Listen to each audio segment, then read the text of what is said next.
those spiritually enlightened characters here, to Martin Luther King, Mahatma Gandhi, and of course we have the center of the covenant, which is Abdul Baha. And we are responding to this force, all of us individually and all the children and youth gathered here has responded to this force, and they're going to share what they have responded with in this brief presentation that we have. So we are going to start with the peace song from the children. O Son of Spirit, my first counsel is this: possess a pure, kindly, and radiant heart, that thy may be a sovereignty ancient, imperishable, and everlasting. Namaste. My name is Atul Kothari. I'm here from an organization whose name is Mahatma Gandhi Library Inc. And I want to thank everyone at Baha'i Faith, the management, and all of you who are present here for joining the Gandhi Sesquicentennial, because October 2nd, 2019 will be the 150th birthday of Mahatma Gandhi, and we are having an year-long celebration from last year of October to October 2nd, October 6th of this year. So thank you all for joining. When I get Arindam's emails, at the bottom it generally says, so powerful is the light of unity that it can illuminate the earth. I'd like to just make one more correction to that, so that can illuminate the whole universe. So with that, I'll go into some of the presentation regarding why I got interested in Mahatma Gandhi and go from there. So in order for us to have unity, first of all, we need to have a common ground. We need to agree on something. So first proposal I like to make is, nobody knows the absolute truth. We have wondering from the day human being has been on the planet Earth as to why we are here, where we are going, what is the purpose of the life, and to the best of my belief, no one has yet come up with an answer as to what it is. And I have a sneaky feeling we will never know. And for that, the example I like to give is, for example, this table here is two-dimensional. It can never imagine what three dimensions are. And we are three-dimensionals. We can think there are n dimensions, but we can never comprehend what four dimensions is like. So therefore, if we start with the simple proposal, nobody knows the absolute truth, because in the name of knowing the absolute truth, I'm sure we all can vouch how much violence has been perpetrated on this planet Earth, in the sense of knowing, I know everything. I know better than you. But let's start with this. Let's go to the next. So if nobody knows the absolute truth, then what is truth? We have to have an answer. Well, Mahatma Gandhi says, truth is God. The question is, what is truth? Right? We all feel this is truth, that is truth. We differ from everybody else. So if we go to the next slide, he'll tell us what is the truth. The truth is within every one of us. When an event takes place in our lives, no matter how young the child is, to the person of the oldest age, we make up our mind right then and there as to what is right, wrong, or in between. We don't go consult our holy book. We don't go call up our holy man. We don't call up our friends. We don't call up our parents. Our little voice within us tells us what is right, wrong, or in between. So if that is the truth, because that's what you're going to accept. And no matter how many religions are in the world, I think there is a religion for each person because each person decides for herself or himself what is right, wrong, or in between, and will act accordingly, even if one's religion tells otherwise. I can give you many examples of that, but I don't want to get into that. However, let's start what did we say at the beginning. I don't know the absolute truth. So my relative truth, whatever it is, your relative truth is going to be different from mine. But I have to respect it. Why? Because I don't know the absolute truth. It is possible someday you learn from me or vice versa. But I have to respect your belief system no matter how disagreeable I am with that. So now we have tolerance that, okay, if that's what you believe, that's fine for you. Okay? But that's what I believe in, and that's fine with me. And there's nothing wrong with that. Now, what will happen is, let's go to the next slide. It is a matter of time before which we'll come across someone, next slide please, whose belief system is diametrically opposite from ours.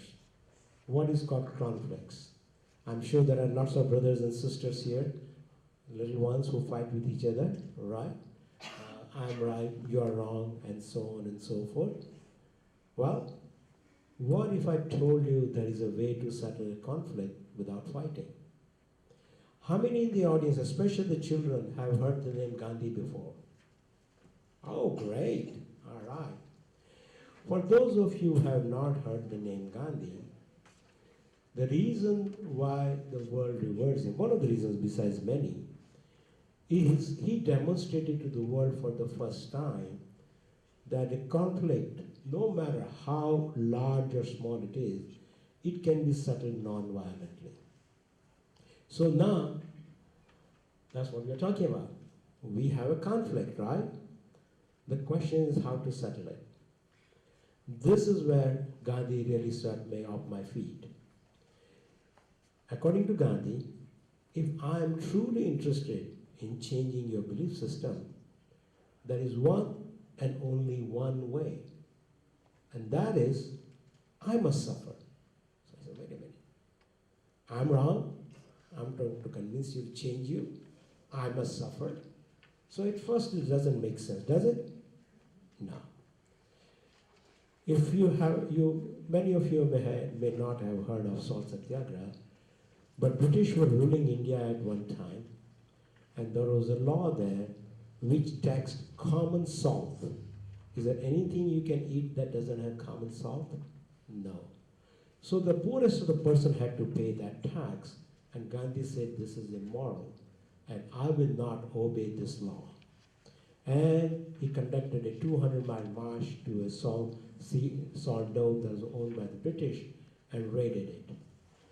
It was being guarded by the British soldiers, and those people who raided the dome wore clothes almost exactly like me, except they were white and khadi. And they were bitten by a stick. A stick is not a simple bamboo stick, at the end of which there's a razor-sharp steel edge which can cut upon your skull and spine. And people were blooded, their skull come open, nurses came, picked them up, and this went on all day long. But those who were defying the law say, no matter what, this is wrong and will not obey this law. There was a UPI reporter there at the time whose dispatch went to 2,200 newspapers around the world at the time. It is a very long dispatch describing the day's event. The critical sentence was the last sentence. And this is what he's essentially saying. The West has lost any moral authority to rule anyone in the world today. When British citizens read this report, they asked themselves, are we barbarians? All these people who want to salt, they don't mean to harm us. Is this how we treat them? Isn't that what Dr. King did in the United States, for those who are familiar with the civil rights movement? Dogs were thrown at them, they were put into the jail, they were humiliated, but they did not strike back. They were prepared to suffer to show the people who are perpetrating violence that they are wrong. And the thing is, when the perpetrator of violence once realizes he or she is wrong, not only that person remains your friend, but you have forever changed that person. So that's the way to settle a conflict, as to suffer one's own self such that the perpetrator of violence will think that's not the way to do it. And it does happen. And by the way, if I may show you, let's go to the next couple of slides. That's how you deploy non-violence. We just talked about it, that suffering one's own self. Let's get this too. All right, in today's examples, where has non-violence been deployed? We talked about India's freedom struggle. We talked about civil rights movement in United States led by Dr. King. Nelson Mandela got freedom from South Africa using non-violence. Occupation of Denmark by Nazis in Second World War. The first democratic institution behind the Iron Curtain, that is Lech Walesa and Solidarity Union, resorted to non-violence. Remote dictator Pinochet in Chile utilized non-violence. And all this is depicted on Google. Just go and put in words, a force more powerful. In year 2000, there was a documentary made which has depicted 6 events, that is India's freedom struggle, Dr. King's civil rights movement here, Nelson Mandela's freedom struggle, occupation of Denmark by Nazis in the Second World War, and Lech Walesa and the remote dictator Pinochet Chile. And it'll show you how non-violence was used in all these events, and there are many more. So it is not an isolated event. The power of non-violence is a force more powerful. It's a force more powerful than any force can be there created by the human being. It is more powerful than. Let's go to the next slide, please. So if you see in your hand, you have a little pamphlet, paper that was given to you. This is from the biography of Mahatma Gandhi, titled "A Force More Power." The story of my experiments with truth. And in this introduction, this is the paragraph which really convinced me that this is such a simple message. How to live one's own life is very simple. Practice your truth, whatever it is, whatever your belief is, practice it. However, do it non-violently. And if you can do that, whoever that creator is, whatever that almighty is, he or she or it cannot ask for anything more. So this is the reason why I got involved. I said, I should do something whatever I can to help spread this message. And just for information, on my right, there are some blow-ups. We are building an Eternal Gandhi Museum here in Houston, primarily to conduct field trips for the children so they can learn the lessons of truth and non-violence. And if you need more information, I've got some flyers down here too, so you can pick those up. And I think that should be it. Let's go to the next one. Is there anything else? Yeah, basically, this is what you'll find in the pamphlet that is given out to you, that nobody knows the absolute truth. We all live by the relative truth as it is revealed to us. And therefore, since we don't know the absolute truth, we must respect the belief of another person. And if we are so moved that we want to change the belief of another person, then be prepared to suffer. And just for your thinking, I'd like to put another thought. It may sound like a highfalutin that people like only Mahatma Gandhi, well, if I'm saying it correctly, and Dr. King, etc. can do this. No. Ask yourself one simple question. Does every mother in the world suffer for her children? Not only the point of conception, not only the giving birth, but raising the child. In case of an adversity, where does child run to? Mommy. Why? Because mommy offers unconditional love.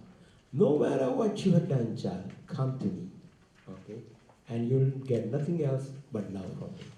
So with that, I'll conclude, and once again, thanking you for joining Mrs. Centennial, and please help out with the Eternal Gandhi Museum. Thank you so much. Thank you. I invite Bill Shipman to talk about the relationship between Mahatma. First, I want to thank you for showing up today. This is a wonderful mixed group of regulars and new attendees to celebrate this very special day. It's clear that Gandhi was well aware of the Baha'i faith. He had American travel teachers who came to visit him while he was in prison. He knew Sarah Foster as a personal friend. He knew the chairman of the Assembly of Bombay, trying to remember his name now, sorry about that. But anyway, he was very curious about this particular chairman's religious background. He was a Zoroastrian who had become a Baha'i. Now Gandhi taught that all the religions had a divine nature. They came from God. And here was an individual that had switched from Zoroastrian to Baha'i. Now as Baha'is, we don't view it that way. He saw the fulfillment of the Zoroastrian faith. He did not give up Zoroaster. A Hindu, if he goes to another religion, doesn't give up his belief in his Hindu background. Baha'is believe that all the religions are divine in nature. They come from God. And as the Hindu faith teaches, they're cyclic, but they're also more advancing, each one adding something new to the mix of spiritual knowledge that mankind needs for the days that are coming up. Gandhi said God is truth. That's a teaching of my Christian background. Know the truth and the truth shall make you free. It's also a teaching of the Baha'i faith. That it's truth that we need to be independently investigating and coming to know God from. Gandhi taught nonviolence. Very, very much a part of the Baha'i faith. One of the comments that Gandhi had about the Baha'i faith is it was a solace to mankind. And that comment was picked up by several political figures and spread around as well. A solace, a comfort. The Baha'i faith would say it's that, but it's also the salvation of mankind and the fulfillment of all the different religions. Each one of them talks about the coming of the return of themselves, or one like themselves. Christians said, whenever virtue and truth are lost, I come again in human form to set her back in a rightful place. And I have a very dear Hindu friend who says Jesus is the return of the spirit of Krishna. And on that basis, he attends church pretty much every Sunday. And he answers all the questions that Christians would ask about, do you believe this about Christ? Do you believe this Christ? He says, yes, yes, yes, yes. Are you a Christian? No. Because if I tell you I'm a Christian, you tell me I cannot believe in my Hindu faith that I know is true. We have many Baha'is who have accepted the faith that were previously carrying the title of Hindu. They do not give up their belief in the Hindu. Talks about the unity and the oneness of mankind, the nonviolence that needs to be practiced, the sacrifice referred to by previous speaker, that we must go through at times to bring forth unity of mankind. I would like to invite you to continue your investigation of... In the Baha'i faith, we respond to injustice in a different way, similar but a little bit different than how Mahatma Gandhi conducted the nonviolent struggle. And Elise will come and talk about... Thank you. Good morning, everyone, and it's so wonderful to be here. I'm wondering how many of you have gone to jail for wanting to go to college or to school? Anybody here has been threatened with jail? No, I don't think so. I'm going to talk about the constructive nonviolent resilience that the Baha'is have in Iran. And since 1979, there was an Iranian revolution in Iran, and the government of the Islamic people has striven to eradicate the Iranian Baha'i community through a number of strategies intended to force them to economic and cultural poverty. The harsh policies targeting Baha'is did not begin with the founding of the Islamic Revolution, but were made worse, especially in 1979 with that revolution. At that time, the government workers and those employed in education were fired. Schools were closed, Baha'is were not allowed to go to university, and when the people were fired, they had to leave their jobs, and they did not receive any pensions. Baha'is have suffered persecution since the founding of the Baha'i faith in 1844. Many people were martyred, but the Baha'i faith has grown, and it is the largest minority religion in Iran at this time, with over 500,000 members. Physical, cultural, and emotional violence has been perpetuated in the faith against the Baha'is. However, they've responded with nonviolent, constructive form of resistance against this oppression, and a specific and very successful example of empowerment through education. Because education is fundamental to our belief, and that it is very important to our key to ascension. So we all need to be educated and grow and be able to read and study ourselves. Rather than being knocked back by these harsh exclusionary practices, the Baha'i Institute for Higher Education